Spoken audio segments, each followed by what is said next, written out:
Man, thank you for tuning in, man. Thank everybody that can chop it up with me, man. Welcome to another edition of Live on Sunday, man. It's your gracious host, King Crowder, back to you with another lesson and moment like we always do, man. Appreciate you for catching me live on the playback, man. Again, comment, like, and subscribe to the channel. I'm your gracious host, King Crowder, living in the H from the small towns of Virginia, man. It's so good to see y'all and chop it up with the family this weekend, man. I hope your weekend was good like mine was, a little eventful, a lot to unpack, but you know how we always do, man. We talk about discussions ain't nobody talking about. We bring up topics that are important, and most importantly, we chop it up on the real conversations. Thank you for another edition of Live on Sunday, man.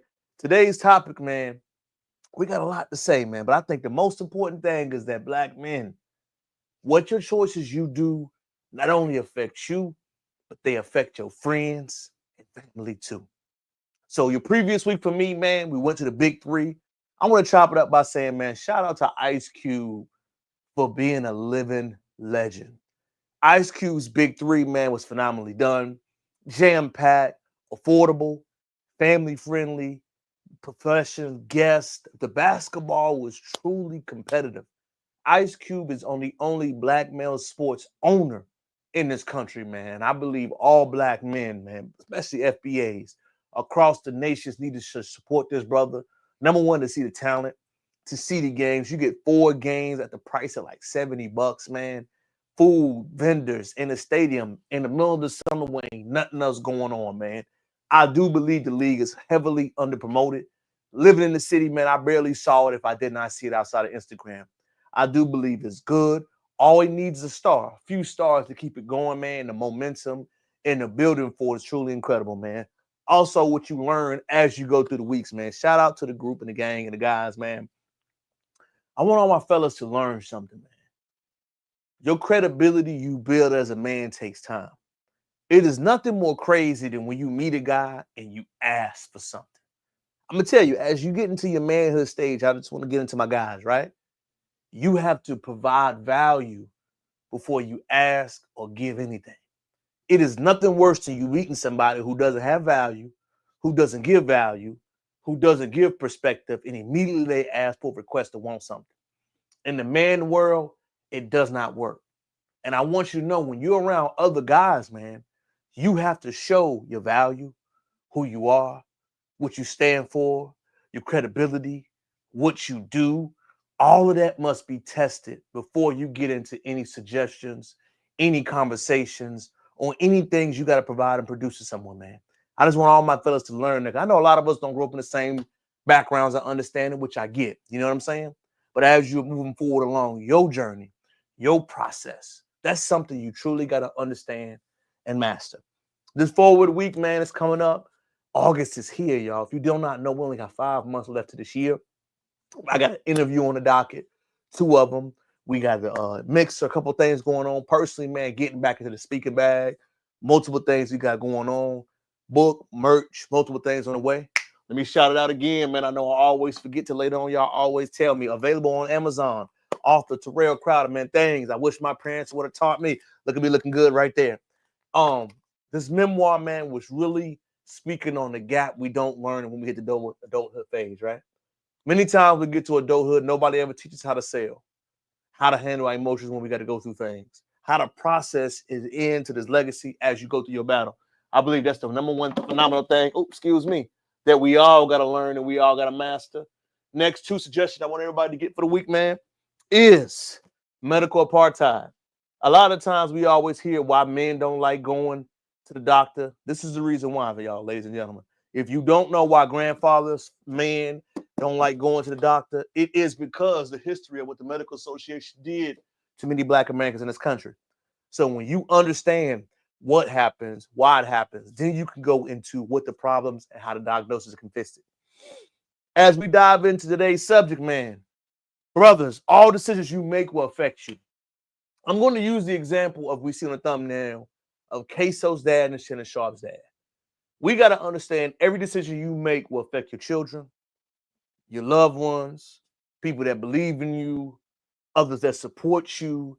Every decision you make as a man will have a ramification or an effect from that. You may not see it right now, but every choice or decision you make, man, has a long-term responsibility. Shout out to my pops, man. He always taught me, my brothers, one thing. He never taught against what you shouldn't be doing. What he always preached was consequences. You have freedom of speech, right? But you got to understand everybody has an ability to respond back to what you say. You have freedom to wear your clothes, but as long as the clothes you wear aren't meeting a certain standard, you have people that will have a response to you, how you dress and you enter a situation. You have the ability to talk or approach any woman you want. What you must learn is that every woman you approach or you talk to has a responsibility to give you anger, mentality, or other things that you foresee going on in this world. So as we study this case of Ksoo, if you do not know, Ksoo is a child that was a victim of being mishandled as a child. And as he got older, he was a crime possessing himself. But the interesting fact is, his father was involved in crime early on, has matured and elevated as a man as we all do throughout our process. And what he said on the stand was really eerie. And I really want to chop it up about it. So if you haven't seen it, this is the foul case from Ksoo's dad that happened to speak on a father in a Jacksonville courtroom. Pay attention. After January 15th, 2020, you became aware of a video recording that captured the murder of Charles McCormick. Is that correct? Yes. And you've had an opportunity during the pendency of your case and the discovery to see that recording. Yes. Correct. Okay. Did you, when you viewed that recording, recognize the person depicted in it? Yes. Who is the person that was captured on the video recording shooting Charles McCormick?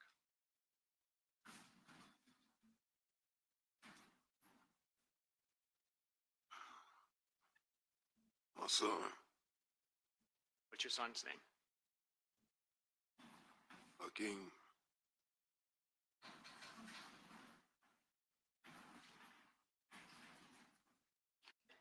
After January 5th. That was heartfelt, man. You could see in that trial that he didn't want to say what he wanted to say, right? About his child on the stand. But I guess my question is, as a parent, do you actually stand up for a child that you know that has actively been doing other harms to other people?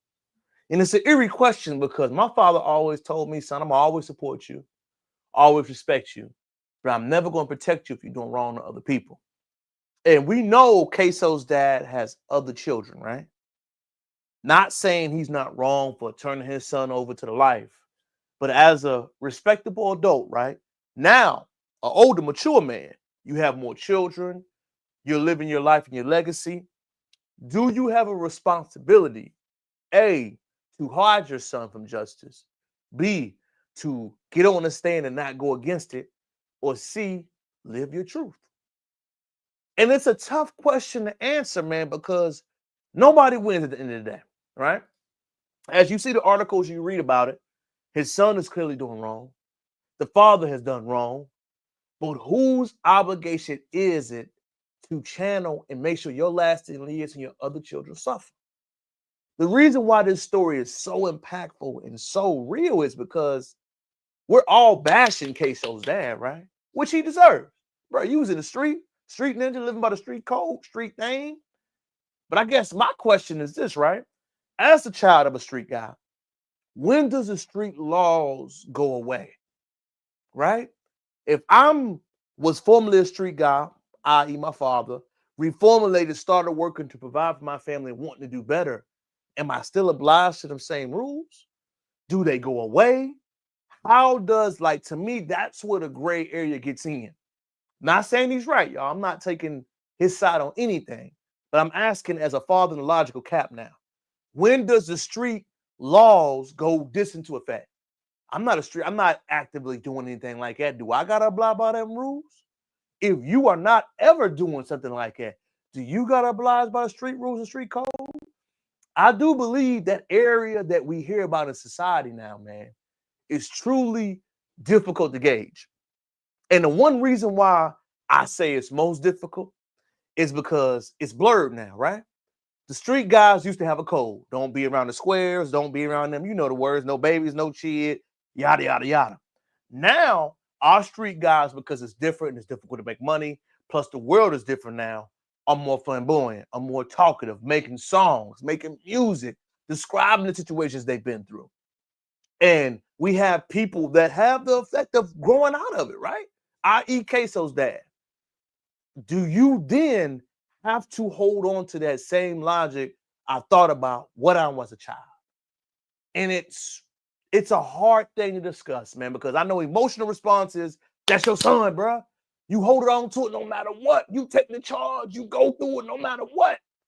But my response is, damn, my child doing wrong. Can I save him right now? Or does he got to go do what he got to go do? I got 6 and 8 year olds out here that need me. Do I forget what they did because Ksoo needed it first? Or do I actually sit back and process it like, as a man that I am right now, I got to make the best decision for my family? And that's the predicament as it is, man, is that forget men and how we're taught, right? We're taught about a lot of things. But the main thing we got to be teaching to brothers specifically is that every choice has a consequence. Everything you do has a repercussion to it. And I do not believe we press it, we teach it, we discuss it, or we dive in it the way we should, man. And today's topic just hit me deep because, man, we take everything as a joke almost, right?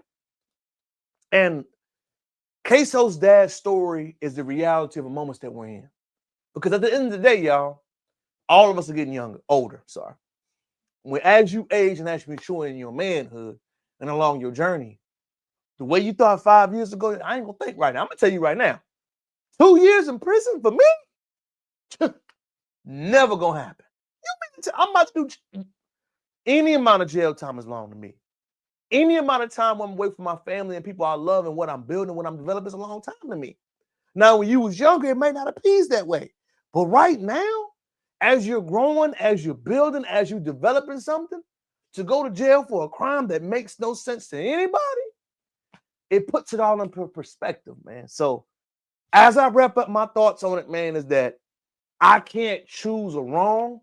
All I see is victims, man. Ksoo's dad is a victim because he made crimes and he wasn't a bad father. Ksoo, the young child, was a victim because he went down that path because he didn't have a father. Ksoo's younger children now have to deal with their brother being incarcerated now doing life in prison. Nobody wins. That's the honest truth of all of it, man. It's all trauma that will be passed down, traumatic incidents that the family will have to heal from. Let's think about it.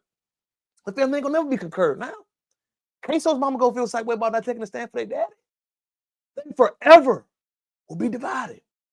So that family in Florida that's a Black American family is split.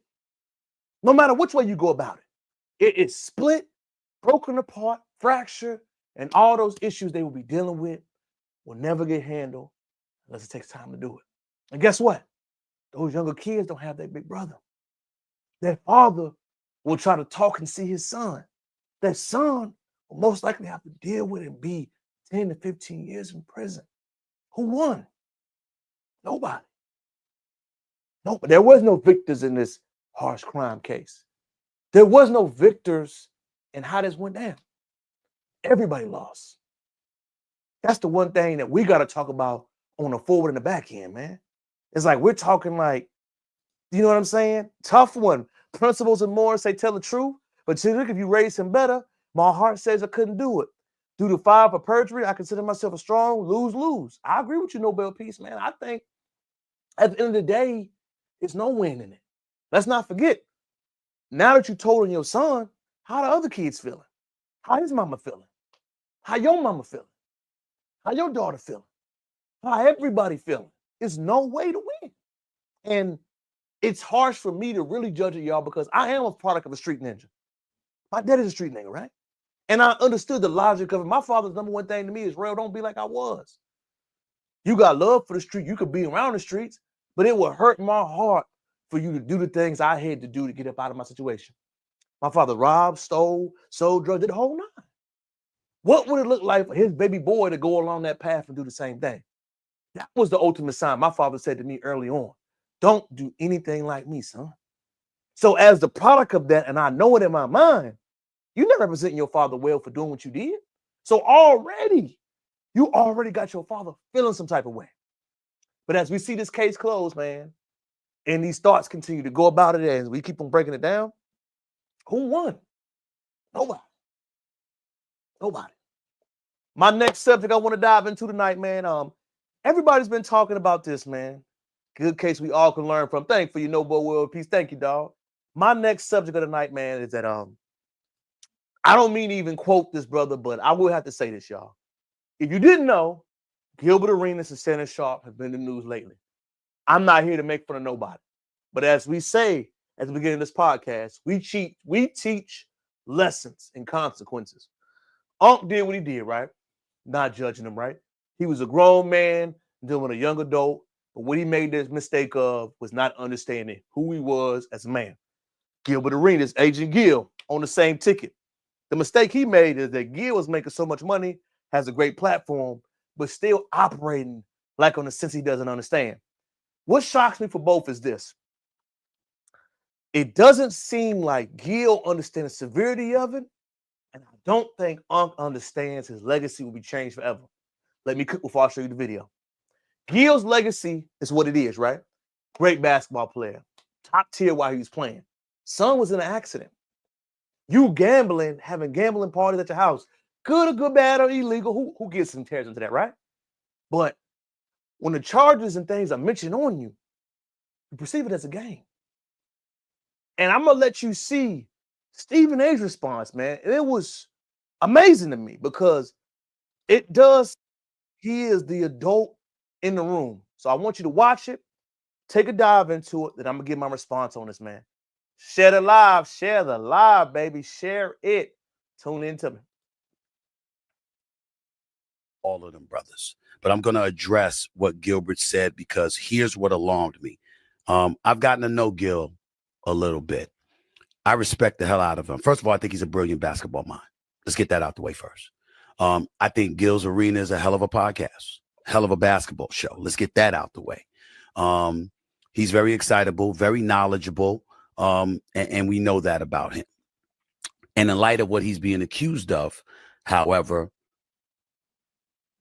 I'm still going to say to Gil, bro, I need you not to play around. Because, my brother, I don't want to see you in jail at all. It's not a good look. It's nothing to laugh about. It's nothing to joke around about and think it's funny when the feds come raiding your home. I don't want to see that. I don't want to hear about anything like that. I can assure you, anybody that wants to do business with you, and I'm one of those people, ESPN, Underdog, a whole bunch of sponsors and advertisers, we don't want to see that. Anybody that knows anything about you and your knowledge of the game and your ability to articulate and deliver your positions, my brother, you are a special talent. We don't want to see that. And the reason why I felt compelled to come on the airwaves and address you directly is because I want to remind you of what really, really got you in trouble in the NBA to begin with. Remember that years ago with Javaris Critterton? Remember all of that? With the guns in the locker room? Remember all of that? Remember all of that happened? And you remember what really got you in trouble thereafter, because as bad of a look as that was, and as much as former Commissioner David Stern and others were ready to bring the heavy hand down upon you, what really exacerbated the situation is that you had a game a night or two later against the Philadelphia 76ers, I would know because I was there. And you were joking around, feigning as if you were shooting guns when the introductions or the warm-ups were taking place. I don't remember exactly what it was. And David Stern went ballistic and was like, somebody like you has no place in this league because it's not a joking matter to other people. And the reality is that, my brother, it shouldn't be a joking matter to you. 5 years on each count. I know we saw Diddy get off on a major charges in terms of sex trafficking and racketeering, but it's still possible he can do some time. That's why he's in the news and with President Donald Trump talking about pardoning him, according to sources, because it seems to be that that's what's going to be required in order for him to evade spending significantly more time in jail, like 5 to 10. On each of the charges that have been levied in your direction, each comes with 5 years in prison if convicted. It's not a laughing matter. It's not a laughing matter. And especially since the Southern District of New York essentially blew the case against P. Diddy in terms of overcharging, per se, being a bit zealot and aggressive with it, and ended up turning off a jury, which got Diddy off on the major charges. Who's to say that the feds are going to make that mistake again? If anything, all of them are on high alert, making sure that their I's are dotted and T's are crossed, and they're locked in on making sure they get your ass, because they don't want to repeat of what happened to the P. Diddy case happening to them. Phenomenally said by Stephen A, man. I want to take off on it a little bit more too, y'all. You know, a lot of guys, and I'm just going to speak on the Gilbert Arenas situation because I believe that's very important to talk about, is that Agent Gill, right? Gilbert Arenas, if you don't know, No Chill Gill was arrested, right? Unlawfully happened in his home. But what nobody talks about, man, he got online laughing about it, bro. And I don't think when people talk about the law, court, people don't realize how real that is, man. You got to have money, bail money, time, wisdom. When you hear charges being chumped up with you, bro, that ain't nothing to mess with. If you've ever been to court, it ain't nothing to mess with, bro. And to hear, like Stephen A said, he sounded like the adult in the room, man. He adult in the room said, bro, you got charges right now pending, and you online laughing and kikiing. What? You had feds agents raid your house. People don't understand the severity of that stuff, man. Again, you are a representation of yourself, bro. Gambling, I get it. It should not. I understand, right? But when we hear these charges and things being levied against people, it makes you wonder if people are so far removed from real life things, they don't even think, like, real talk, man. Have you been to a prison lately? Have you visited somebody that's been incarcerated? Do you have family members that have been incarcerated? I do, plenty. Do you know what happens when you are incarcerated? Do you know what it's like to visit a jail where they pat you down? They rough on you, they grab your ID, grab your grope. I mean, smell like pine saw. I mean, it's rough, bro. It's rough. I don't think President Gio or being incarcerated is nothing to joke about, man. And it's systematically done towards brothers. Some stuff you can control, some stuff you can't, like Shannon Sharpe. But brothers must learn, man, we are in a new everything. You got to move different. You got to talk different. When you at a certain level, you got to associate different. And I agree with that, man. Some of these guys can really be reckless. And what's so crazy is, man, all of us are talented, man. Unc is incredibly talented. Shannon Sharpe is incredibly dope. Man, his climb has been truly remarkable to watch. But now, when you look at his name, when you hear what's going on, when you have people forecasting to you what you shouldn't be doing, and you continue not to listen, it's going to make it hard for people to listen to you, bro. If I'm a young athlete and I hear you criticizing me, talking about have discipline, and you got took to court for $23 million for an OnlyFans girl, you can't say nothing to me, bro. Your credibility is done. Discipline is done. You cannot talk about anybody. Ain't nobody want to hear it, bro. Agent Gill, you've already had your pride thing with the guns and these. We know about it, right? We know. I don't want to keep bringing it up. But it does feel like Stephen A is the only one that understands the severity of everything, man. He does.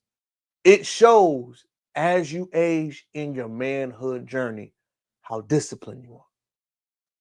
That's all it's showing, y'all. Your discipline, your habits, what you do, how much money you get. Sometimes you are talented enough to receive everything, which I believe all them brothers are. But when it comes down to the habits and different things you got going on, everybody whispers and tell you something. Be approachable. As much as we talk about Uncle, we know how brilliant Shannon Sharpe is.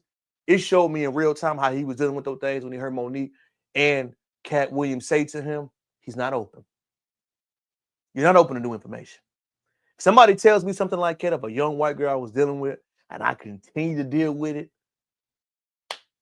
bro, it wasn't. I'm just saying, bro. Like, so as we said again at the beginning of our lesson, man. Oh, man, don't say that, brother. Gil might have to sit down and see he's not learning a life lesson. I don't wish it on him, but he has to develop. You're right, though. I mean, I don't want to wish it on him neither because remember, his son just went through what he went through. Remember that, y'all. His son, we ain't heard no update about his son being in a seizure, developing a car. We ain't heard nothing about it. And he just got in a relationship with his lady, man. I don't want to wish it upon no one. But I don't believe most brothers understand the severity of the law, and they don't understand that we don't have a justice system. We have a court system in this country. We do. And you may not be hip to how the court systems work, but it's all about money, who you know, references, and either way at the end of the day, man, i.e. Shannon Sharpe, losing a good amount of money, man, will affect you. Your lifestyle, how you go, how you roll. Now you got to look at everything differently. So like I said, man, be heed to hearing the information, man. Don't tell me you're open if people come down and sit with you and tell you what you could possibly be getting into, and you don't believe it. That's all we got to say, man. And other things we got to learn how to say, y'all, as we continue to patch up on the situation, man. Thank y'all for tuning in with me. Share it live, comment, like, subscribe. Shout out to Nobel Peace Warden. My boys rolling with me tonight. I appreciate you, dog. Have you catch up with the story in Cincinnati? I want everybody to learn something. Like I said at the beginning of the podcast, we all have freedom of decisions. We do not have freedom of consequences. And this story in Cincinnati is real. But what I want people to talk about is what I think should be done afterwards. Pay attention. I'm going to share the clip for you so you can get the background of the social justice warriors and how we need to respond to them. Pay attention. Fair use. For those who want to politicize it, the J.D. Vances and the Vivek Ramaswamys and the Bernie Marinos and the Christopher Smithermans and many others who want to politicize it, they have not yet said something that I always hear when a Black person, say, runs from the police and then is met with disproportionate force, sometimes ending their life. What we hear is, well, why did they run? Why didn't they just comply? We hear that every time. But I've yet to hear anybody say, why didn't he just walk away? So let me back up so you understand this. Two combatants, one Black, one white. A Black man steps in, breaks it up. The white guy re-engages, slaps, not the Black man that he had just squared up with, but slaps another Black man. And nobody's asking, why didn't he just walk away? And so when I see, and I don't know who else the chief is looking for or CPD is looking for, but when I see the mugshots, I only see people who look like me. I don't see the person who re-engaged, slapped not the initial person, but slapped another Black man. So I don't see the slapper's mugshot. And so sadly, I have to agree with those who are politicizing this and racializing this. I have to agree with the Smithermans, the Ramaswamys, the Marinos, Corey Bowman. This is racial because it is unequal justice. And so until we see all the mugshots, this is still a racial issue. So let me say again to those in Cincinnati, it's Friday night, and we know people like to go out on Friday night. Here's what I would ask. because of what happened this past weekend. We don't want to see it happen again. Drink responsibly, take care of one another, and everybody get home safe. God bless you. And this is the response to one of the civil leaders after the situation happened in that county, right? So I wanted you to see the after effect first so you can understand the full scope. This is what happened previously, what they are speaking about. Remember, when I always tell you, I like to give you the full comprehensive story so you know how to think and adjust to accordingly. So this all happened in Cincinnati, Ohio. I want y'all to pay attention and watch the video.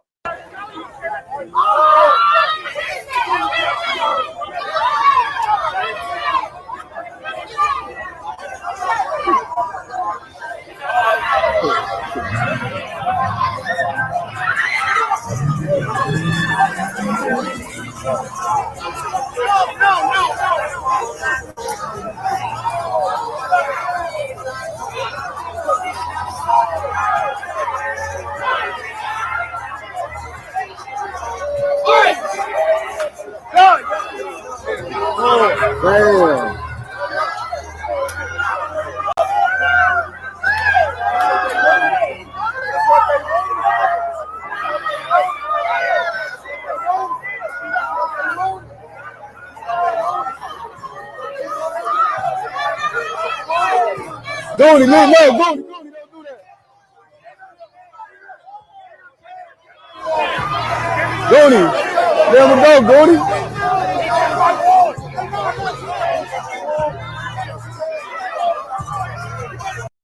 So what we see right there, right, is what the guy was spoken about. First thing, I want everybody to know something, man. When you see that video, right, you do not have you have freedom to do what you want, but you do not have a freedom to think nobody has to respond back to you. In that video beforehand in Cincinnati, there has been dog whistles. Dog whistles. I want you to hear your dog whistles when you know them. They have no, they don't know how to respond. They attacked the guy for no reason. No. Let's keep it funky, y'all. They were probably already out there intoxicated, drinking. The guy provoked it and struck somebody. When you put your hands on someone, y'all, human law of nature is there's going to be a rebuttal or response to it. He put his hands on someone. He was not ready for the combatives and how they responded. A squabble up happened. A squabble up is normal. I don't think nothing is wrong with a squabble up. My opinion, y'all. I mean, I know people try to defend against it. A squabble up is a fade, a fair one. Nothing wrong with it. You did what you did. It happened to what it happened. Take it for what it is.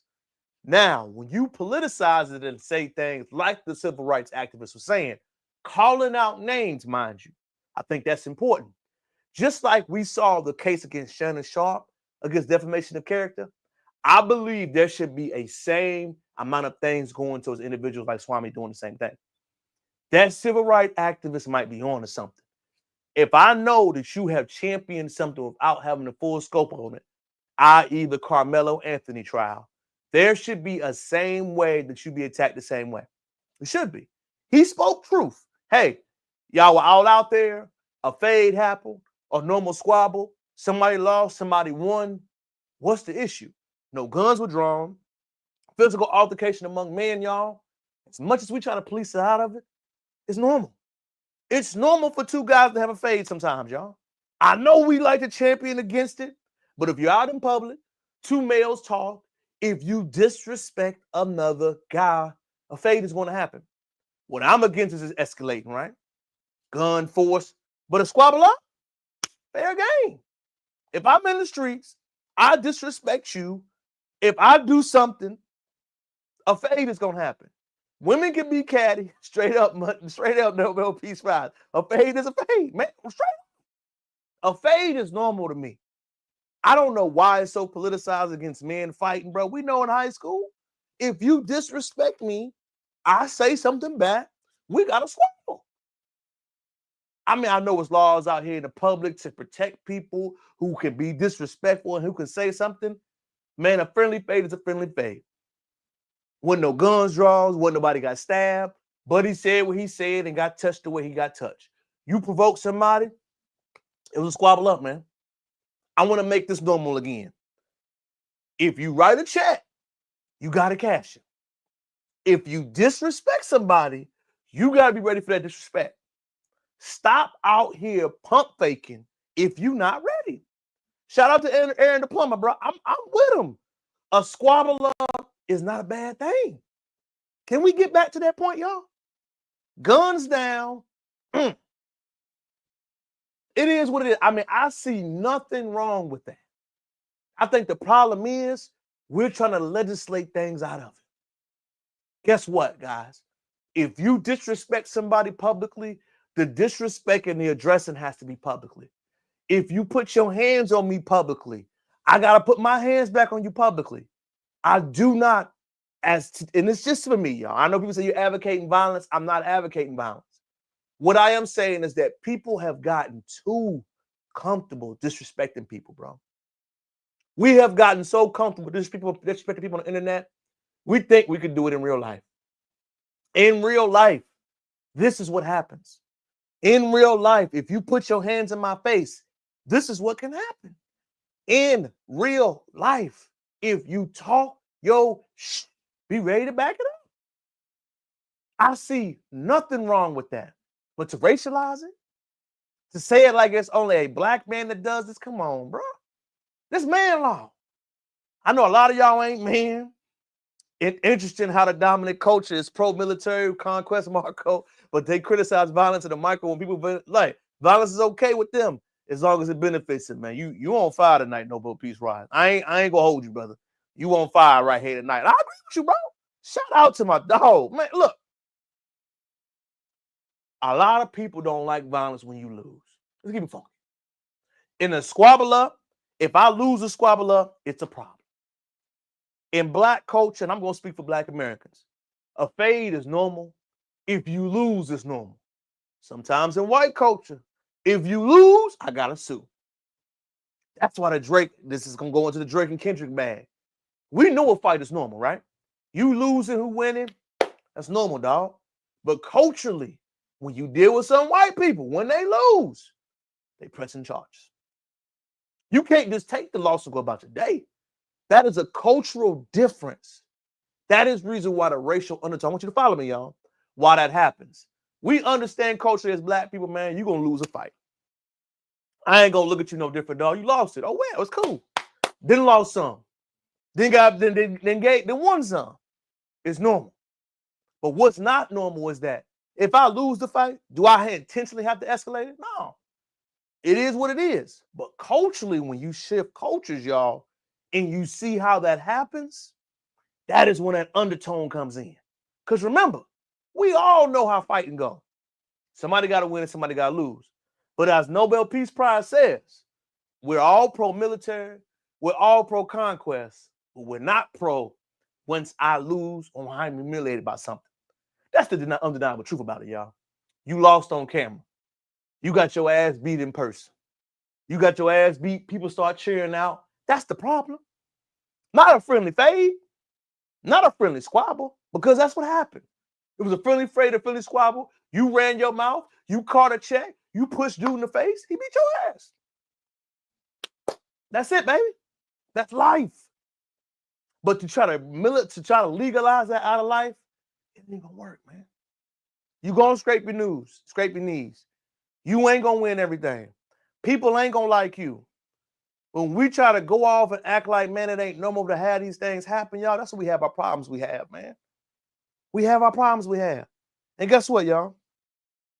The reason why we got to understand the problems we have, it's inflicted by choices we make. It is. So, Cincy, I stand with you, man. Shout out to Ohio recently. You know, Ohio been standing on business lately? Ohio been standing on, remember they had the guys up in Cincy? I don't know what's going on in the water in Cincy, man. But, man, a lot of things been going on up there, man, and they ain't been losing nothing. So shout out to the brother, man. That's the main thing I want to get across this message, man. Next, man, it's a video that's been going viral this week. It's a little long. I'm not going to play it all, but I want to play it because I do believe, shout out to the brother Chase, man. They wish they watched though. Oh, what was swinging first that was outnumbered. Facts, though. I mean, but a squabble, bro, you going to get washed sometimes, though. I got washed up. I didn't watch somebody before. But if you go into combat, you risk that. That's the consequences they won't want to face, dog.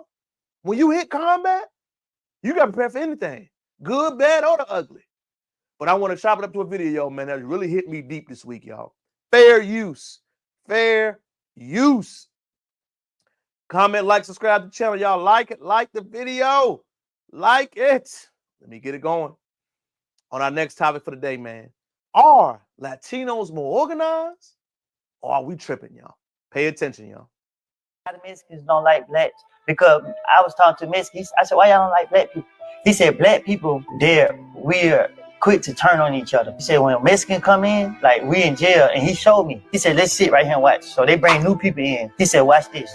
When a Mexican come in, other Mexicans run to the door, help him with his bag. When a white guy come in, white people go out there, help him out, get him situated. When a black person come in, all the black people sit back and say, that nigga might be a snitch. Or he might be touching kids. We criticize you before you come through the door. And he said, that's why I don't deal with black people. Man, listen, bro. These foreigners, they be really running game on my people, man. They be really running game on us, man, as a people. Let me let my people in on a little secret, man. Real quick, 2-3 minutes. This is the realest video you're going to see on Instagram today. The reason why most Mexicans don't fuck with black people is because they're anti-black. Because they're anti-black. Let me hit the Umar Johnson one more time. I gotta say it 3 times. Because they're anti-black. Most Mexicans are anti-black racist, family. Most Mexicans and Latinos in general classify and identify themselves as white. Plain and simple. They play that whole brown game with you. But when it's time to sign off on them census records, when it's time to document themselves, they can't wait to check that white box. So I know some of you get confused because you grew up around them. Oh, you over there eating enchiladas at their mama crib with them. Oh, they invited you in. But let's be clear. They identify as white. The Fat Joes of the world identify as white. Check their license. Check their documentation. Check their census records. And they have the same anti-black racism that they have for the black people in their native country. You know what's powerful about this conversation, y'all? And somebody that works with a lot of Latinos, it's not all, you know that, right? But there is a number of people that I will go to this. The main reason why I see this happen is in our larger cities, right? I grew up where it was only black and white people, right? I don't think I ever met and I had this conversation with Latino guys before. I never met my first Latino gentleman until I became an adult. I remember distinctly the first time hearing Spanish, the first time hearing anything, because until recent history, the last 20 years, y'all, there hasn't been a migration of that. You know what I'm saying? So I know a lot of people actually get that confused saying, man, it should be more common. It's not more common. It's actually more common in our larger cities, but not where we come from. But the code switching has to come for this. Anything negative, I want you to pay peep something, is always applied towards us. Why do we as a community, right, go for the banana in the tailpipe? Every community has an underbelly. An underbelly is a society that does wrong, don't want to do right.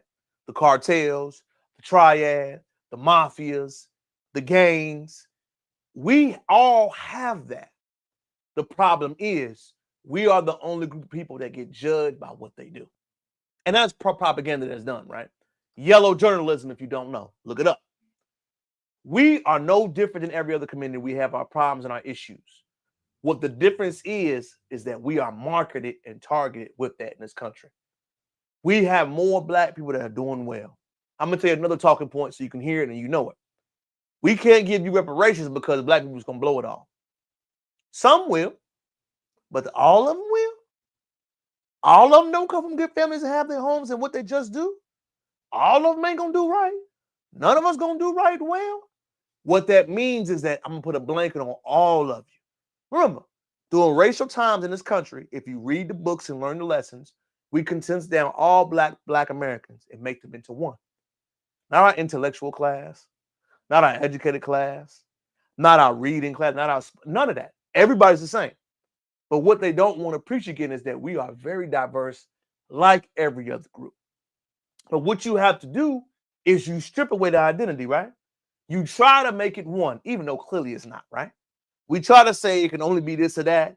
Ignore all the other people that are doing things, great things. And if you are doing great things, allow the Sambo class to speak for you. Let me break it down even more. You hear notions all the time, right? And I hear this all the time. I talk white. I speak white.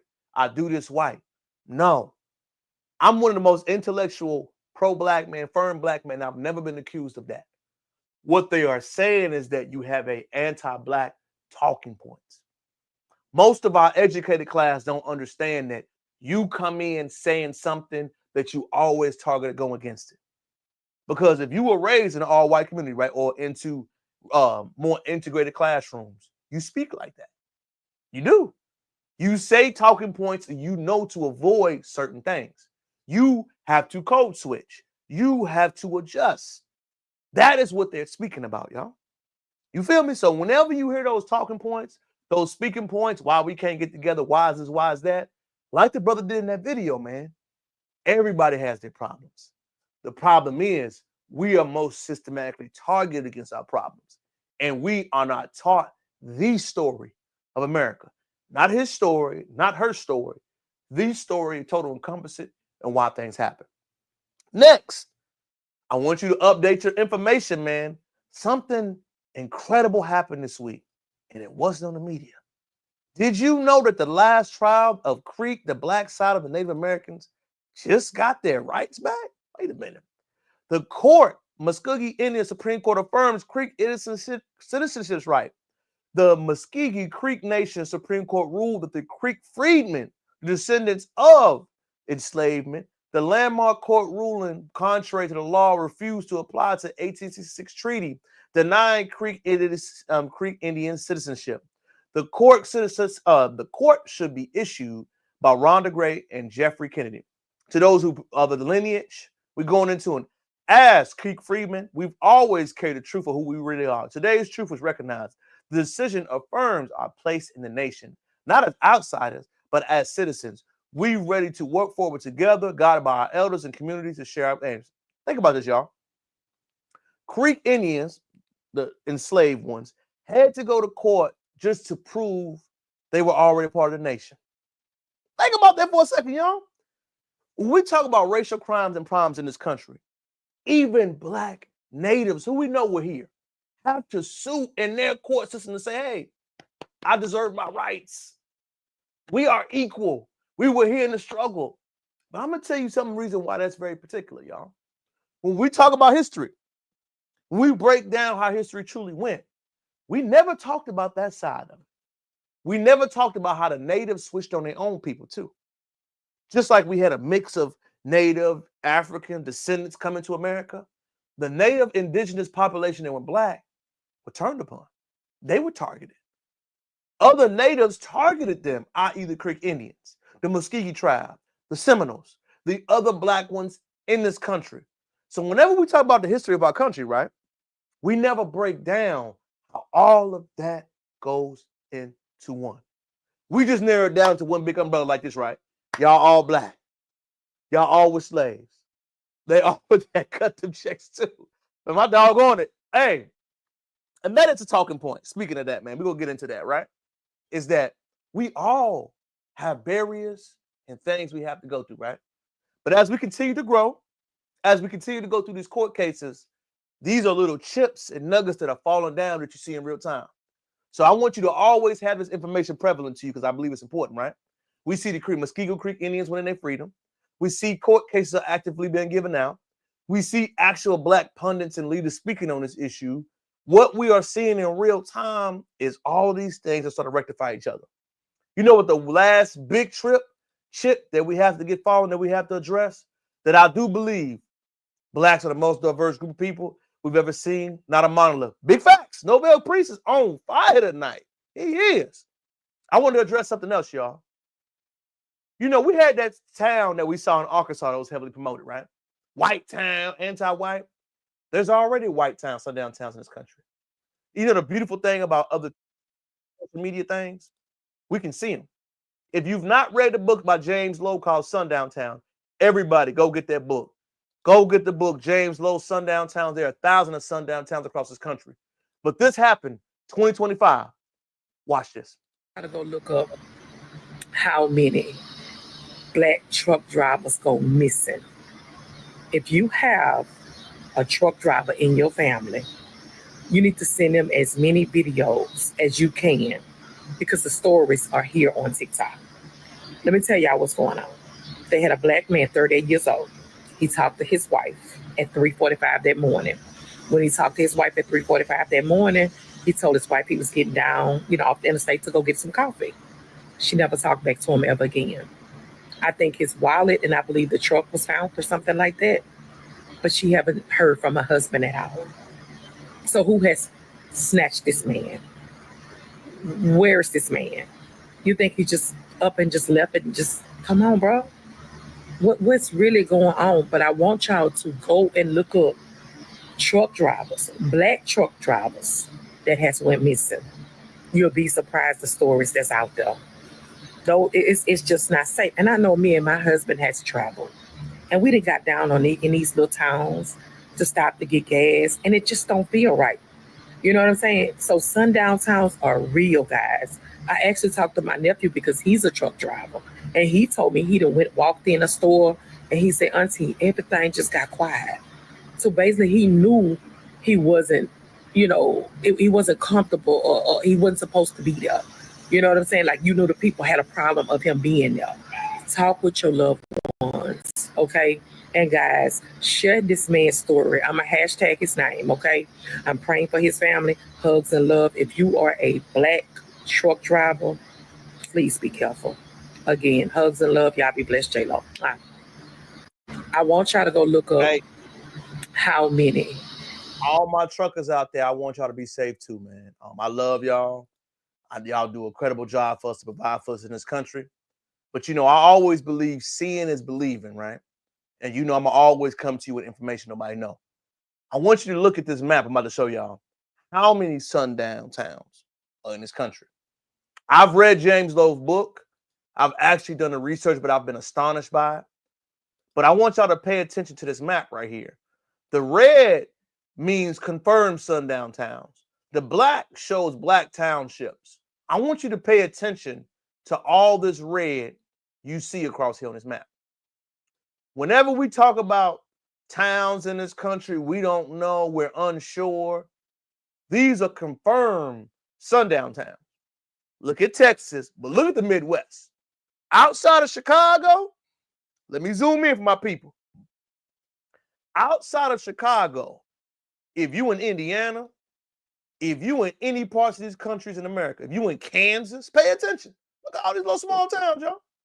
I'm going to pay attention. I want y'all to see it. Look at all these confirmed sundowns. Look at the state of Illinois. Look at the state of Indiana.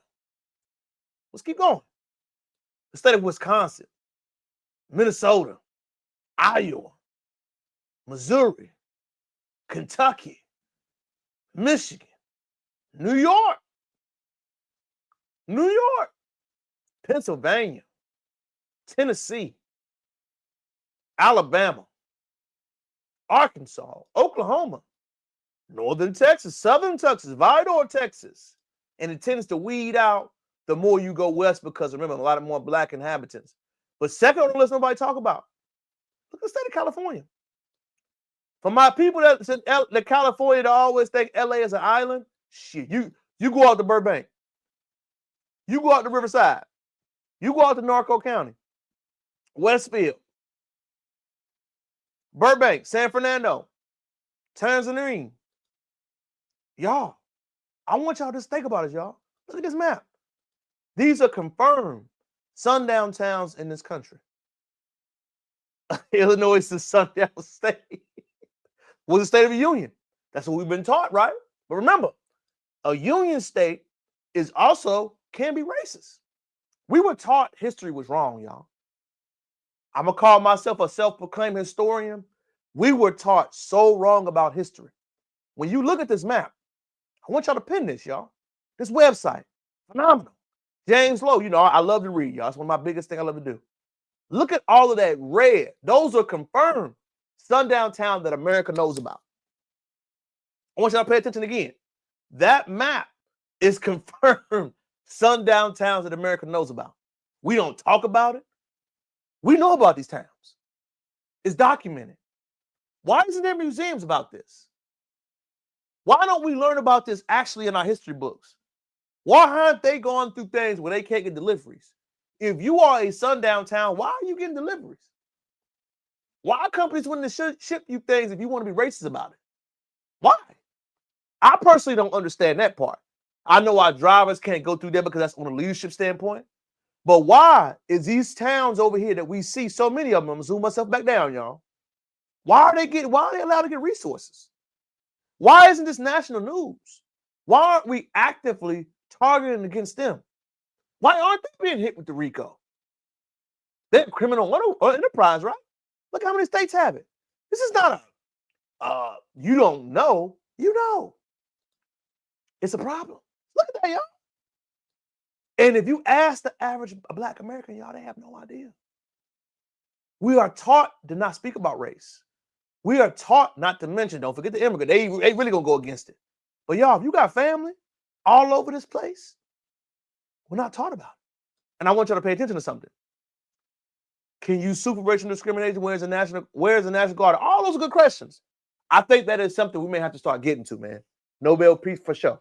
We got to start getting to that point. I firmly believe that has to be the next step we have to go into. We have to go into the games they play. You must start suing for racial injustice crimes. If you dox my address, my legal status, my name, you must face legal ramification for that. That has to be the next step. We got to stop complaining about it. Our legal class and our business class, we must get intact to have watchdog groups to talk about that. As much as we do the other side, we see there is active war against this. Shout out to Fred Hampton, y'all. War, politics is war without violence. Politically, we know that there are over, let me do the math for y'all. I think it's on here. There are over 2,600 sundown towns confirmed in America. Let me say it again. Let me get my umar. There are over 2,600 confirmed sundown towns in America. Let me say it again. There are over 2,600 sundown towns confirmed in this country. When has everyone ever talked about that? When has this map ever been on the news? When has anybody ever brought this up? When has James Lowe book ever been suggested to you? You know why? It's easier to avoid the problems than fix them. Sit in the sundown town, say 100 blacks do a sit in the bar, hotels, and parks. We did it already. That was the point of integration. We did it in most of the areas we live in. It's hard to police areas where many black people don't live in. That's the difficult part about it. What we have to do, which I ain't saying you ain't wrong, Nobel Peace. I definitely think you're right. There must be a consequences for you doing these things. I.e., my black truck drivers have to form a union out. Something has to happen. A political legislation action have to happen.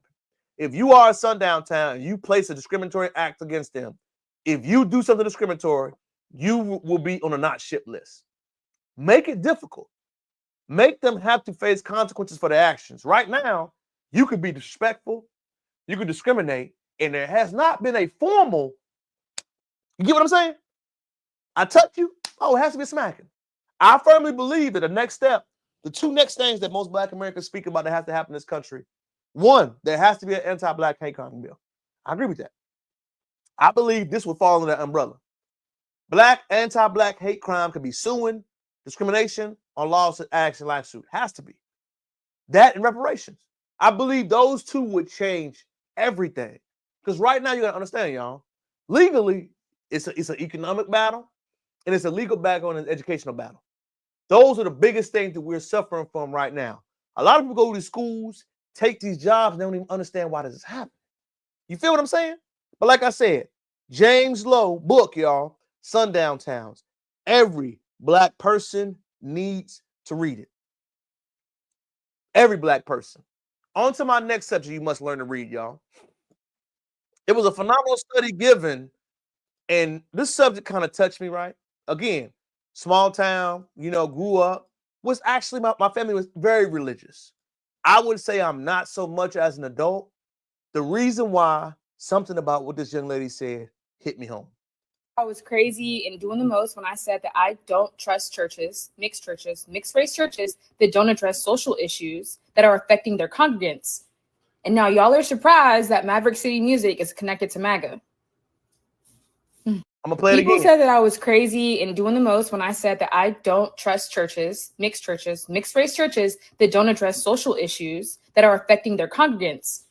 And now y'all are surprised that Maverick City music is connected to MAGA. Thank you, Nobel Peace Prize, brother. A phenomenal read. I'm going to always give you suggestions, brother. Get that book, y'all. That book, brother, is so eye-opening. I don't want to steal a thunder from you, but it is a phenomenal read. You know, I'm an active reader. Everything you see back here, dog, it's no cap with me. Everything you see back here, I have read. The reason why I think reading is phenomenal, it builds a muscle in your brain. Every man, especially a brother, has to work on his mind. Mind, body, soul, financial, all of it goes in one. But I'm going to keep cooking, y'all. Thank you. Thank you, Nobel. What she said in that was phenomenal, y'all. Since I've been an adult, you know, the one biggest thing that has been very eye-opening to me about the whole spiritual community, religious community, if you read the Bible, I've read the Bible, I've read the Quran, I've read the Torah, I love them all, right? I love to read.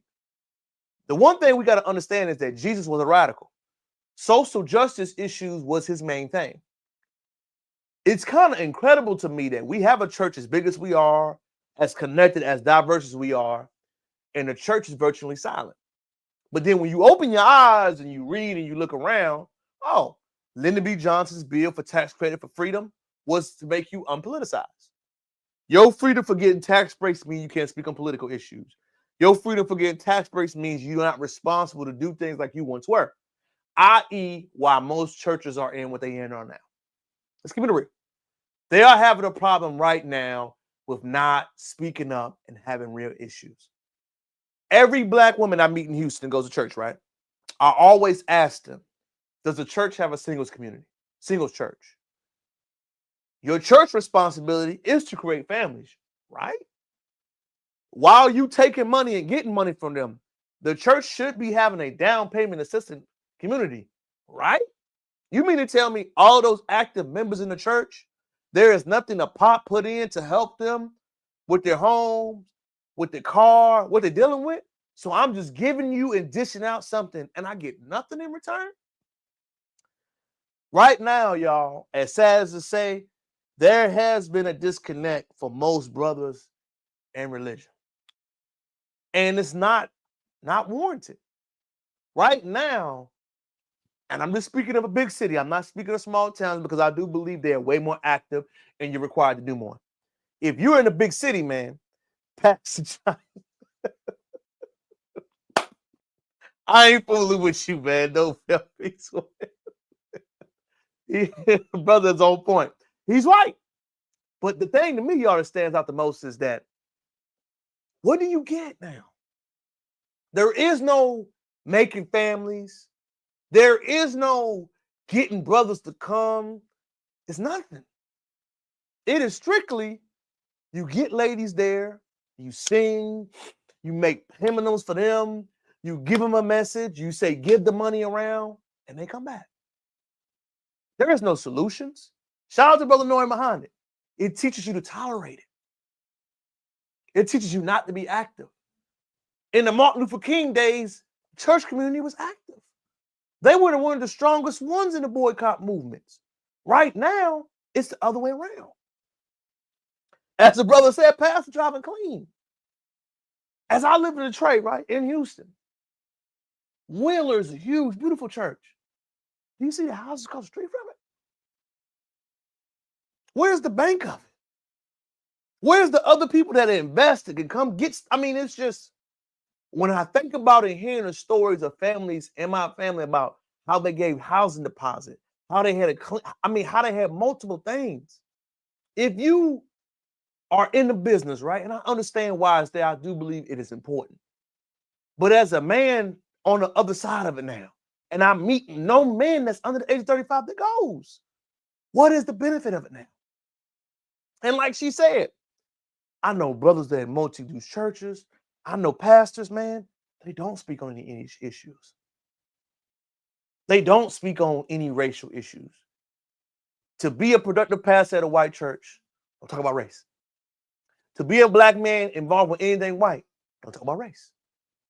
No politics, no race. No politics, no race. I always ask people this. Do you have a friend if you have to censor yourself for them? Do I have a relationship with you if I have to censor myself for you? If I have to censor how I talk, if I have to censor what I think, if I have to censor who I am, you're not my friend. You're not. Do you really want what's best for me? Do you really want me to flourish and do well? Or do you only want to benefit me in a way that I can help you? What she said was a mouthful, y'all. International churches, multicultural churches. How do you have multiple people of color, ethnicity in your congregation, and you don't speak about issues that affect them right now? How can you do that and go to sleep in good faith? How? Remember, saving soul has to do with the body too. With the person, with the whole thing we see got going on. How can you go through that? How? Since the reparations movement, the lineation movement has been strong in these streets, all my religious friends don't speak about it. They don't. And it's kind of funny, man. It's like when you talk to them, it's almost like they live in a different world. It's like, I understand what you're doing, brother, and I love it, man. I love that you have a spiritual background, but if you don't speak on what's right all the time, are you of God? We got people here that need help. We got people down the street that ain't eating. And it's just a deep topic, man. And remember, I am not anti-religion. I don't want y'all to ever think that. But I do have questions. And I believe the questions are legitimate. The questions are legitimate, right? As we see the movements, as we see things going, do you have an obligation to speak out against injustice? It's a yes or no question. Do you speak out against injustice? Do you do it when it's comfortable and uncomfortable? Or do you do it only in the safe parameters of certain issues? That's the biggest thing, man. And as I talk to brothers from all age backgrounds, economic status, man, that's the biggest issue that comes about. That issue comes about so much. It is so taught. It is so undertouched. It's real, man. Because brothers want families. Brothers want loved ones. Brothers want to have a background in community, but they can't. And when you listening to these things going on, man, you understand why. Ain't like they making it up. They telling the truth. It's feminism.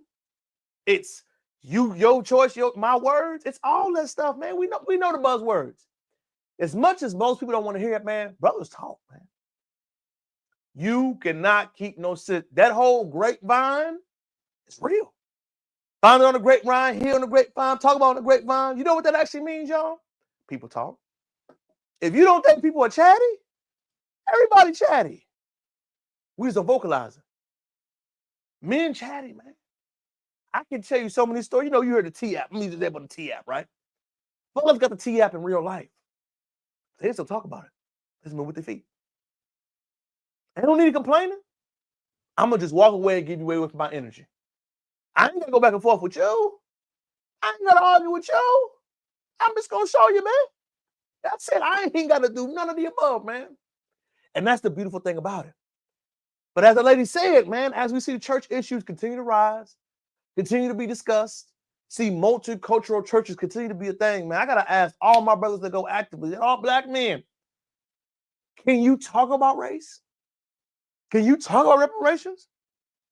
Can you beat your chest and tell them how you feel unapologetically? Or do you got to censor yourself? Because if I have to censor myself about people or friends or loved ones that care about me, do you care? Or do you only care about how I feel once I make you feel how they made me feel? Or do you only respect me that I got to respect and live by how I want you to be? Oh, my favorite one, you ready? It's okay when you do it. It's a problem when I do it. Man, next. Trump really standing on business, y'all. I don't know if y'all seen it. Remember, I'm always give you something to help you learn what's going on in these streets. Take a look. For people that can't see, Trump is saying you get a $50,000 signing bonus.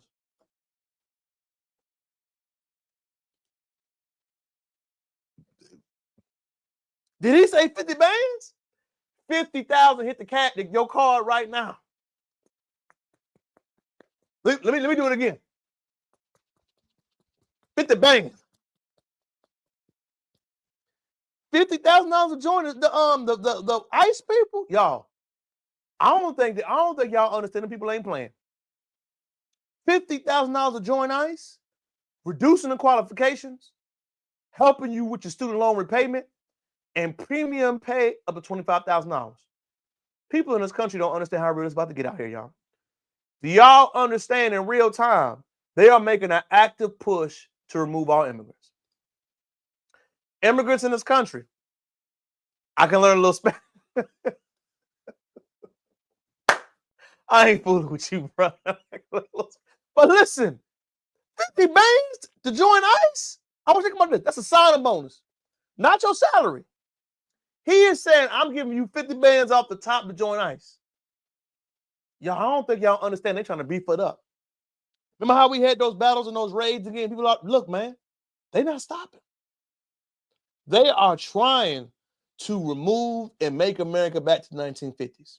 You know the one thing I learned about some people, y'all? When white people say something, they playing. When a white guy says to you, I'm going to do something, y'all, other ethnicities, they mean it. We've been a police state. What you talking about, man? Are we a police state? No, we've been that. We've been that. We just don't talk about it, y'all. We've been a police state. We've been moving not and giving against rights. Come on. Come on, Trey. We've been that way. We just don't talk about it for real. We got to learn true history. Why else do we have those sundown towns? Nobel police? We've been a police state. How do we have sundown towns if we don't? Who's enforcing them sundown towns? Law enforcement.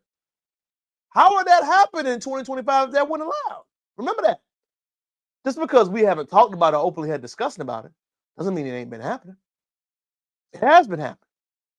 It's a real thing. And I want to talk about this, man, because I want people to understand something.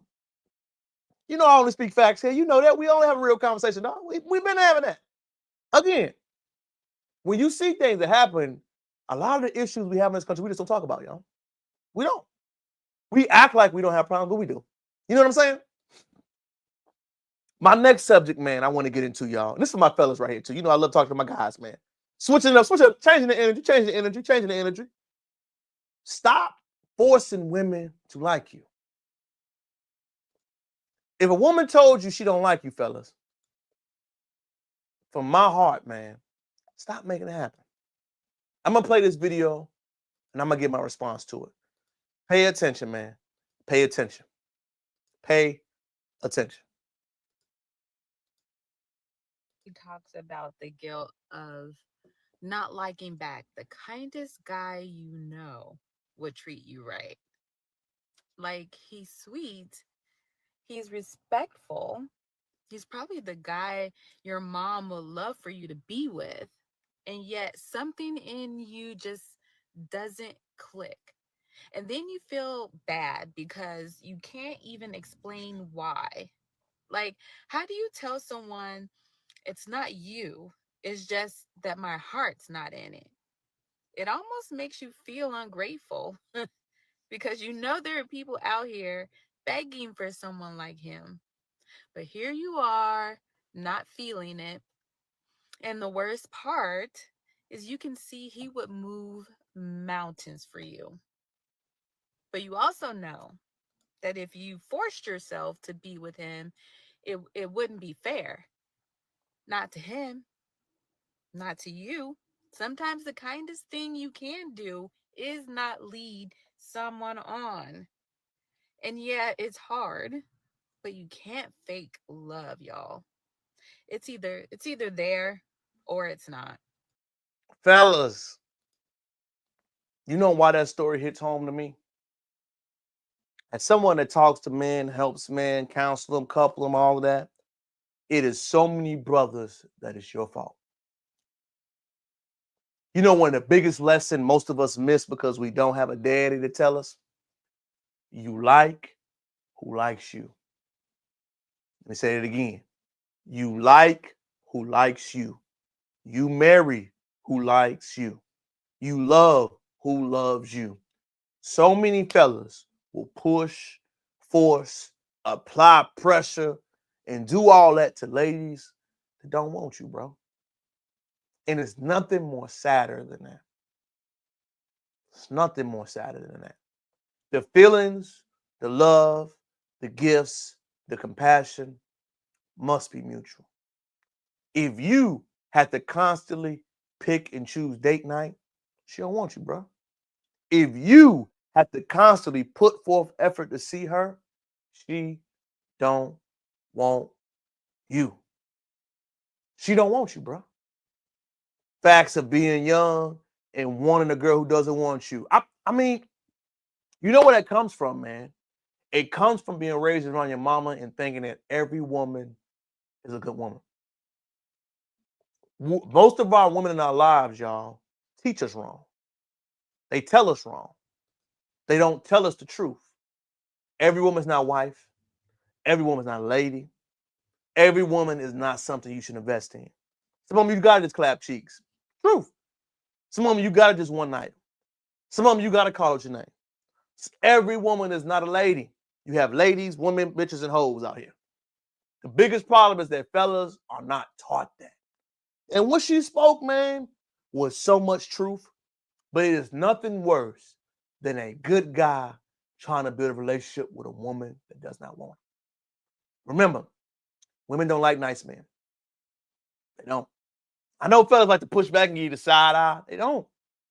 Women do not like men that they can run, take advantage of, unmotivated, and is good to me. I know it may sound crazy, right? But remember, she kept it 1,000. Absolutely, dog. You gotta appreciate her honesty. She is speaking what a lot of women understand. And a lot of men that are undeveloped need to hear it, man.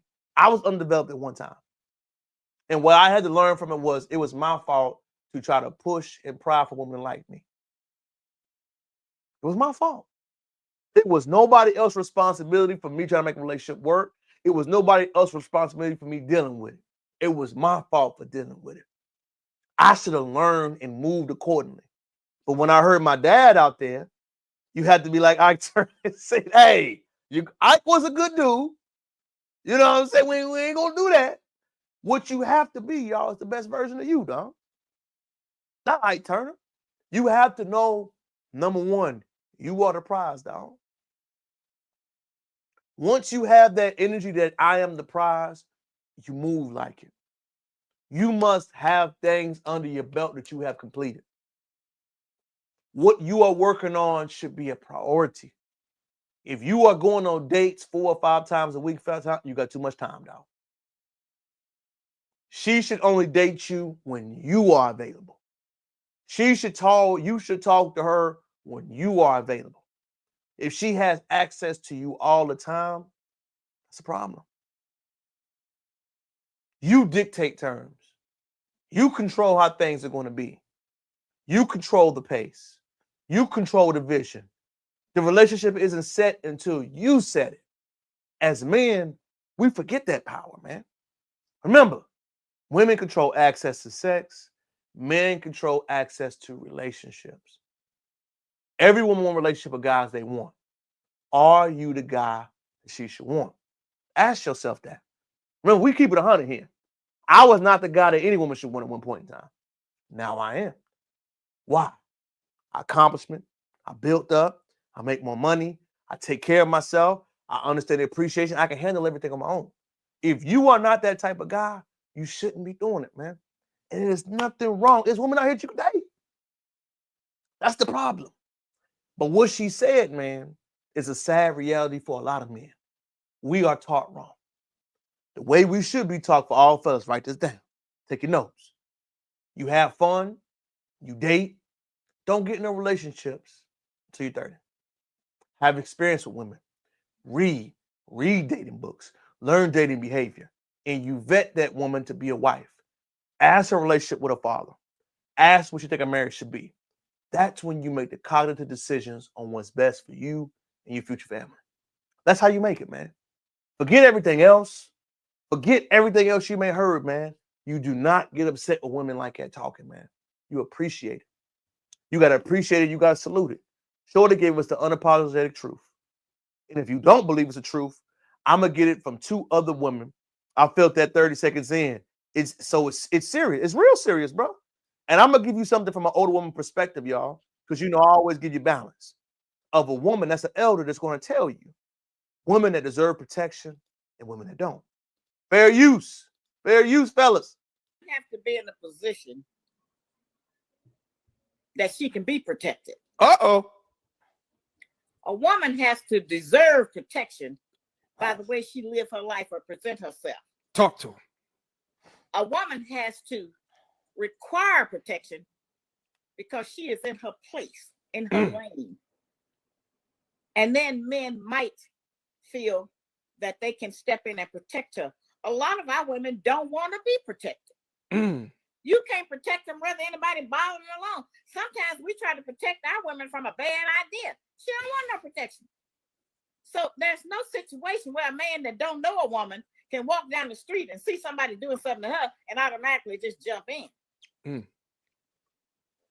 So that has to be an individual choice, and it has to be a situation where the woman is in order, not out there cussing, jumping up in men's face, screaming and hollering, acting a fool, trying to act like she a man. And then when some other man deal with her like she a man, then she want you to jump in and save her. It don't work like that. Fellas, she spoke nothing but facts, man. Listen, if that ain't your wife, man, leave it alone.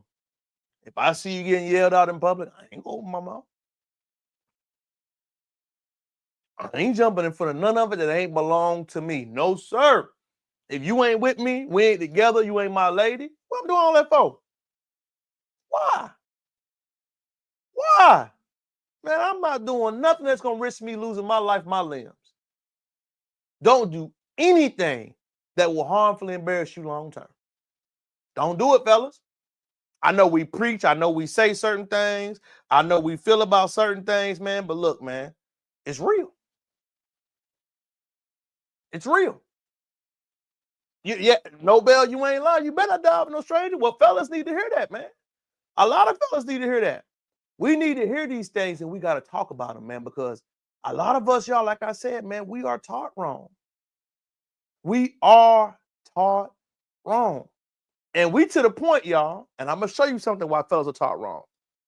You know, shout out to Houston. You know, I reside down here, and that's to keep my ear to the street. Fellas, it's in your favor. I'm going to share another video for you so you can see why it's in your favor, fellas. This is a run club dedicated for singles. Fellas, it's your oyster. You just got to choose. Pay attention. Everybody is talking about the Houston Crush Run Club, and I have a hot take. They said they were going to provide a space for singles to mingle, and that's what they did.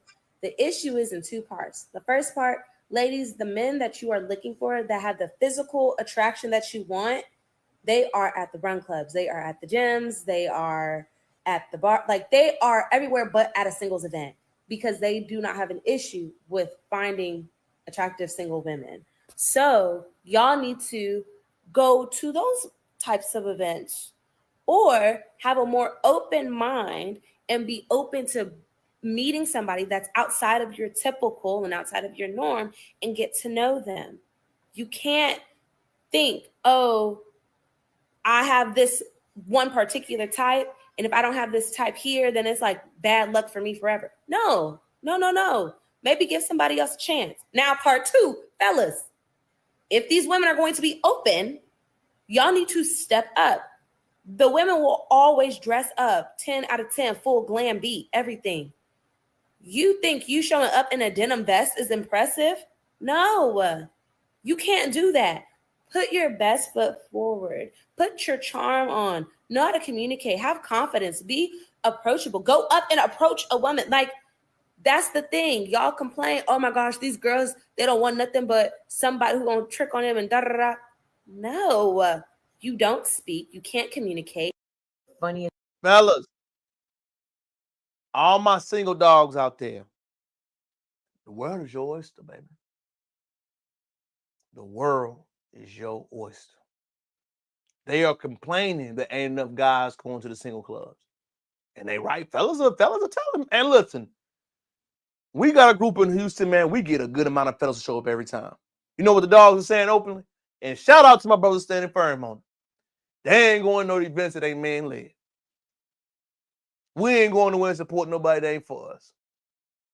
I know the memo ain't been out to a lot of our people yet, but the fellas have already spoken, y'all. The fellas have said, we not mucking with nothing that ain't got nothing to do with us. If you a fella in a big city, you got your stuff together, man, you know how the easiest today? You can have 10 of them. 10. I'm talking about easy. I ain't got to go to where and put that effort for nothing. The fellas are rebelling. And it's working. Gentlemen, you are winning the war. It's not being talked about. But I'm going to say it to you so I can give you a grade. In the past 5 years, fellas, you have recovered and adjusted, and you are winning. Remember, the ladies are vocalizing how difficult it is. When this Trump shit start to hit next year, and the benefits and everything start to roll back, and all the little goodies you've been getting and the trinkets and the people that's really been talking crazy start to suffer, you're going to have 4 of them. Did you hear what I said, fellas? If you a brother making over 50,000, you're going to have 4 of them. They say it ain't no money, but if you a fella that got your stuff together, you can have 4 or 5 of them right now. If you making over 60,000, you can have 10 of them. I said what I said. If you can slide and help, provide a little benefits, ease up the stress, change your oil, fix the lights, change the tires, wash the car, boy, you know how high demand you about to be in 2026? I don't think y'all know. You know I got family that's all different economic levels, y'all. Family members right now that got that letter already saying Trump rolling back the benefits. Stamps and Section 8 being cut. I know I ain't the only family member that got to deal with it, right? But in real time, y'all, we are going to see a seismic change in this country. I don't think most of our fellas understand. Economically, we'll make chicks change their mind. They'll give it a second and third. No, they are. You're right, Nobel. But I'm going to tell you the one thing nobody talking about. It's already coming to an end. I don't know if y'all know this, y'all. Remember, I live in Houston. I can't live in every other city. I've been traveling around and see some things. I still can afford to travel and go places. Ain't many people traveling no more. It ain't many people in Houston going out every weekend. If you ain't seen, Vegas is suffering. Vegas? Las Vegas is down 20%. It's 20%. Las Vegas? Las Vegas is down. Everybody is pinching pennies. Everybody is cutting down resources. Everybody is going through something right now. Ain't nobody want to talk about it. Everybody being quiet about it.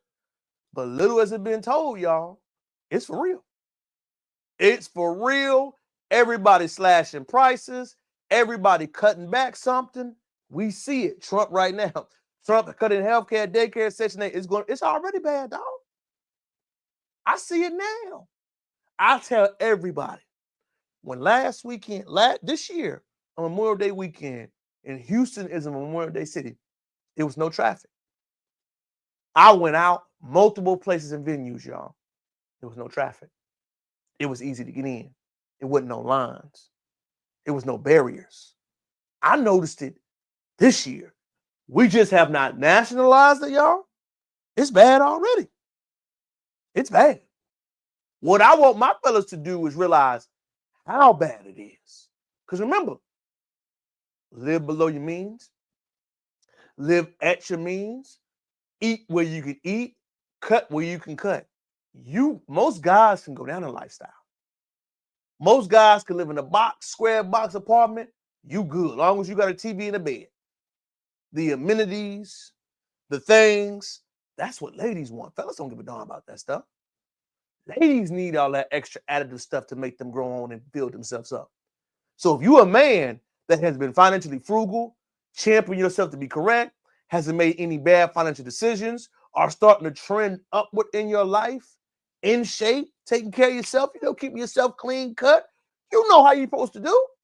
Boy, sponsor the sale. Do 5 for me, dog. Slap the right cheek for me. Slap it for me. I ain't mad at you. Bruh, about to be sponsored. Listen, do y'all realize that it's about to be y'all out here? And I got a subject for that Nobel Peace Prize. You got me laughing about that. I got to tell you, man. My father got a joke for me. My daddy, right, for the streets. You know what he told me his favorite time of the year is, y'all? Y'all ready? Back to school time. All the single mamas calling him for shoes. I said, man, this mofo tripping, man. He said, my daddy said, back to school time is his favorite time of year, y'all. He get to buying all the women that he ain't seen in a while on call. He said, I get to collect, son. I get to collect. I said, man, Pops, I can't deal with you, bro. That's what his favorite time of year is. He told me, y'all. Back to school season and Christmas time is my daddy's favorite time of the year. He up right now, got a little money to take care of himself. He said, son, I rack him up. He told me the truth. I know he crazy, dog. He said, it's a favorite time of the year. He said, son, I rack him up. He said, I catch about 10 to 15 that weekend. I said, 10 to 15? 10 to 15. I said, damn. 10 to 15 the next 2 weeks, y'all. He already told me. I said, wrap it up, please. Please, we don't need no more kids. Wrap it up, please. So just knowing, man, the environment has changed for my fellas, man. And I want y'all to know, no complaining. You are winning the war. What you have to do now is deal with the compromise. How are you want to compromise? What are you want to compromise to? And what changes do you want to see moving forward, man? And remember, this mindset will always be out here. Before we wrap it up, y'all, I want to see y'all another video. I didn't chime it up. Remember, stop overexerting yourself, fellas. Facts, but you can't sound and talk like this and get no king, just street niggas. I like street niggas. Don't get me wrong to think that I can't get a king. Y'all kings is unattractive. Y'all niggas ugly. On me, let's keep it honest. All y'all niggas that want to treat me right, I don't like y'all niggas. I'm not one to settle. I'm not settling. Bitch, you gonna look good. When you beside me, I don't give a fuck. I don't care. I'm sorry. I could find good niggas, but those good niggas be ugly niggas. On me. The niggas that's gonna treat you the way you want to be treated, they ugly. You don't like them niggas. I'm not settling. What you talking about? You gonna be a trick. You're not finna be my man. I don't give a fuck. So if that gonna leave me unhappy, I'm finna be unhappy. I'm gonna be happy as shit with the money that I make. Fellas, don't argue with it. Don't argue with it. You know I always come back to receipts or invoices. Remember, living with the street ninjas is fun, but they always have consequences. Tune in. Be ready for the next video. I'm fuck. This is it. I'm done. I'm fucking. If you can't see the video, dealing with the street ninja is in street beef, and somebody shot up the house where her kids stayed at. It's not funny. It's not nothing to joke about, but it's something to know what comes with that behavior. Done. They trying to kill my fucking kids, bro. Like, I'm done. Look at my fucking kids' window. Again. That's the first fucking bullet hole. Here's the second one. Here's the fucking third. Here's the fourth. Bullet fucking fragments in my wall. Like, bruh. Gotta be fucking kidding me. Like, gotta be. Dylan said they gotta be aiming for us on purpose. You found it? Look. That's the bullet? It's a piece of it.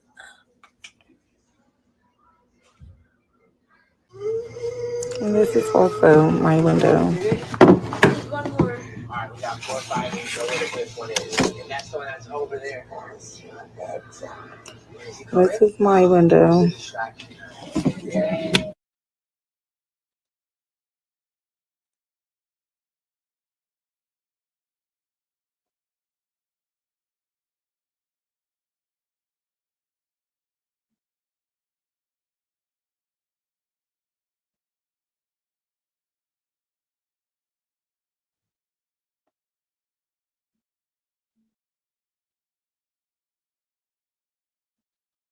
Fellas, do not envy people that have a preference for who they want. She stated and she said, I have a preference for hood ninjas. Cool. But you got to know what comes with that. As it's not funny to say, I'm just reporting what we see. She has a preference and the preference comes with consequences. I.e. what the lady told us, right? You're not my cup of tea. I recognized it and I moved accordingly. She wasn't her cup of tea. She chose what her cup of tea was. You have to recognize and see what comes with it. Tonight's live was about us and the fellas mostly, man. Remember, we do not have freedom from consequences. Everything that we choose to do, every way we choose to live, everything that we choose to tolerate with, man, will have some type of thing that we have to deal with. You feel me? What we got to learn as men is to handle it head on. Good, bad, or indifferent, the problems will forever be on our shoulders. Ain't nobody ever going to tell you, but I'm always going to give it to you the real, man. I'm here to teach you what I wish somebody would have had us going on early on, man. Our life isn't perfect. What we deal with isn't perfect. But all we got is what we have right here, right now. No matter where you are on your journey, fellas, you are the prize. Your first responsibility, keep learning. Your second responsibility, keep growing. Your third responsibility, never disapprove of where you're going. Fellas, ain't nobody gonna ever support you like a group of guys will. Ain't nobody gonna love you like a group of guys will. Ain't nobody gonna ever support you like a group of guys will. Your wife, your children, and your loved ones are gonna love what you can do for them. Ain't nobody ever gonna tell you that. It is your job as a man to build your own tribe and community. It is your job as a man to build what you think is coming to you. We ain't gotta argue about it. We ain't gotta fuss against it. We just need to address and move accordingly. We see these things coming, right? We see how the environment has changed. We see how people have changed. All we got is us, dog. What you can learn tonight is this. Was Ksoo Dad was wrong or right? Up to your interpretation. Was Shannon Sharpe treated unfairly? It's up to your interpretation. Did Cincy Daddy respond correctly? It's up to your interpretation. What we got to do is make sure we are aware of the interpretation. What we got to do is make sure we listen to the interpretation. What we got to do is make sure we are responsible for how it is interpreted. Moving forward, what all I ask you to do, blessings, brother, keep being a leader. Thank you, ball. Dog, enjoy your night. Is I want you to comment, like, and subscribe to the channel. Share the live, man. Enjoy your week. Remember, it is your job to stay dangerous. It is your job to keep doing your responsibility and be a man that you're supposed to be, a man of substance. Make sure you learn something, man. Check in with me. Check on your friends, your family, your vibes. Text your pops, text your brother, text your loved ones. Tell them you miss them. Check in with them this week. Make sure you continue to improve and grow as a man. And most importantly, remember, you are the prize. Don't ever question it. Don't ever doubt it. Don't ever go against it, brother. It's your boy, King Crowd, back again with another edition of Live on Sunday, man. It's so good to be here with y'all, man. Comment, like, and subscribe. Be tuned for more events, more things we got coming up. Again, things that was my parent would have bought me. Live and digital direct. Get it on all platforms. Amazon is ready right now. Be ready for the more merch, more speaking, more engagement. Anything else you want to do to support your boy, I'm here for it, man. All my people, I love y'all. Make sure you check on your family, your loved ones. Most importantly, subscribe to the channel. Until next time, I'm gone. King, Crowder, live.